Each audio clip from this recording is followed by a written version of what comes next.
नीतीश कुमार ने अब ठान लिया है कि आर पार की लड़ाई लड़नी है। अरे मैं राजनीतिक लड़ाई की बात कर रही हूँ और इसके लिए नीतीश कुमार फुल स्पीड में तैयारी में लग गए हैं। ऐलान कर दिया है कि इंडिया अलायंस के पीएम पद के सबसे उपयुक्त उम्मीदवार अगर कोई है तो वो नीतीश कुमार ही हैं। 17 साल से बिहार के मुख्यमंत्री हैं, केंद्र में मंत्री रहने का अनुभव है, तो उनसे ज्यादा और अनुभवी कौन हो सकता है।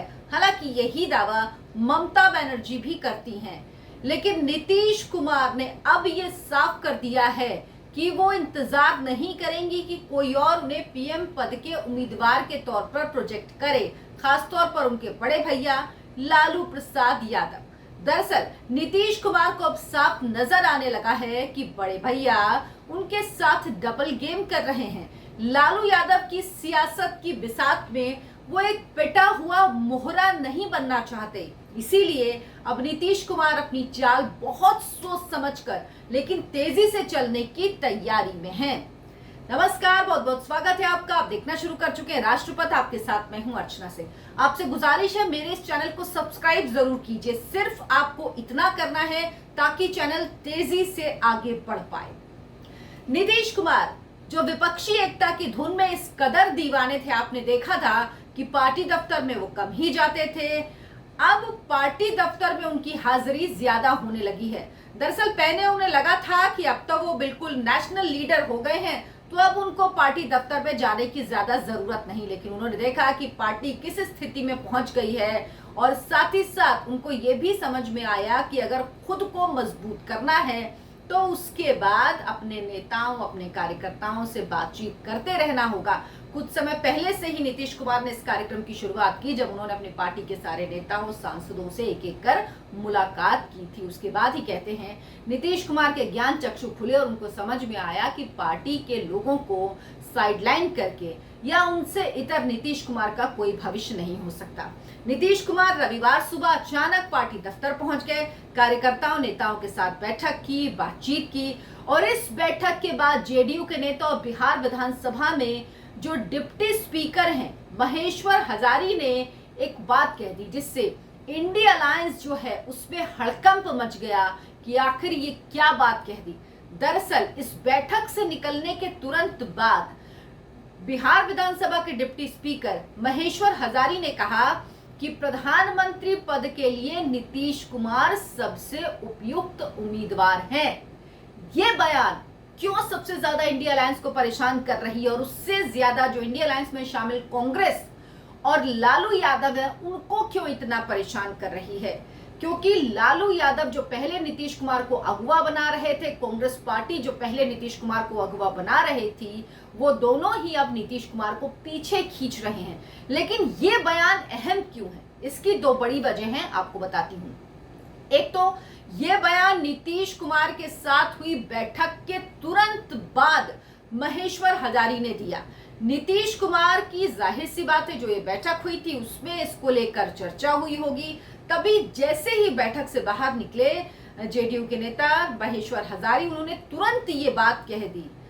दूसरी बात यह कि महेश्वर हजारी जो है वो बड़बोले नेताओं में नहीं है, इसीलिए अगर वो कुछ कह रहे हैं तो जाहिर सी बात है नीतीश जी के मन की बात ही कह रहे हैं।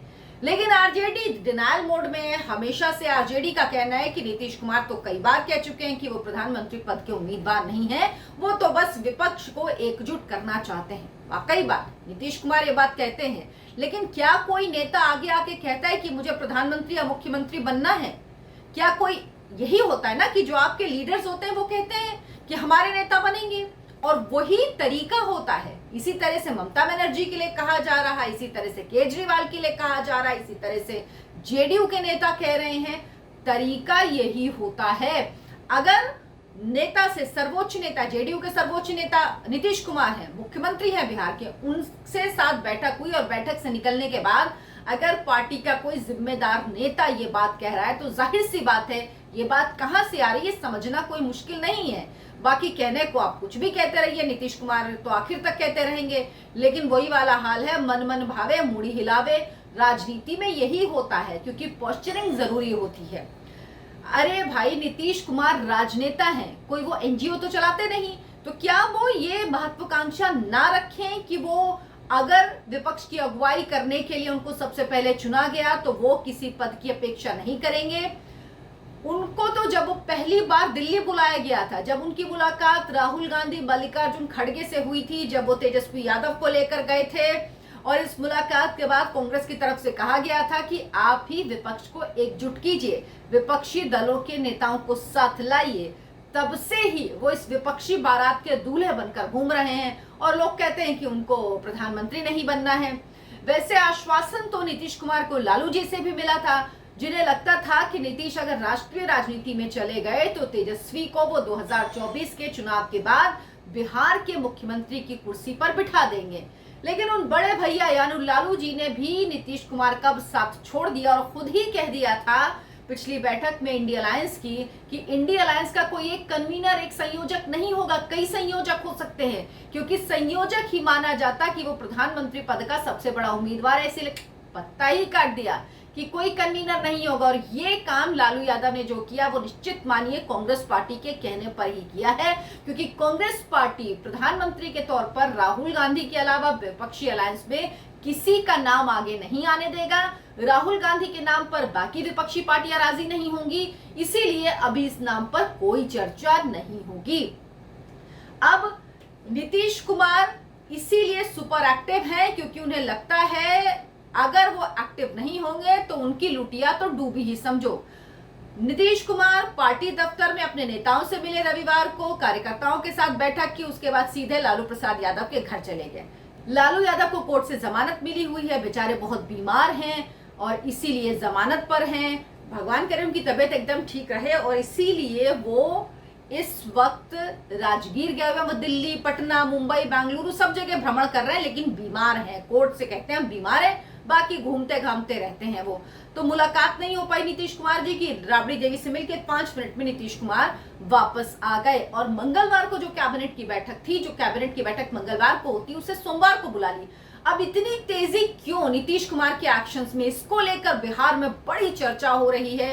राजनीतिक जो एक्सपर्ट हैं, जो विश्लेषक हैं, वो कह रहे हैं कि बिहार के चुनाव जल्दी हो सकते हैं, लोकसभा के चुनाव के साथ हो सकते हैं। ये बात नीतीश कुमार तो कहते ही रहते, लेकिन पिछली बार जब अमित शाह ने भी ये बात कह दी कि बिहार के चुनावों के लिए आप जल्दी तैयार रहिए, तो ये बात कहीं ना कहीं लिंक की जा रही है और इसीलिए माना जा रहा है कि नीतीश कुमार इतनी हड़बड़ी में नजर आ रहे हैं। नीतीश कुमार की तेजी, फुर्ती बहुत कुछ कह रही है। नीतीश जी के लिए सबसे बड़ी चुनौती ये भी है कि इस वक्त इंडिया अलायंस का पीएम पद का उम्मीदवार उन्हें घोषित किया जाए।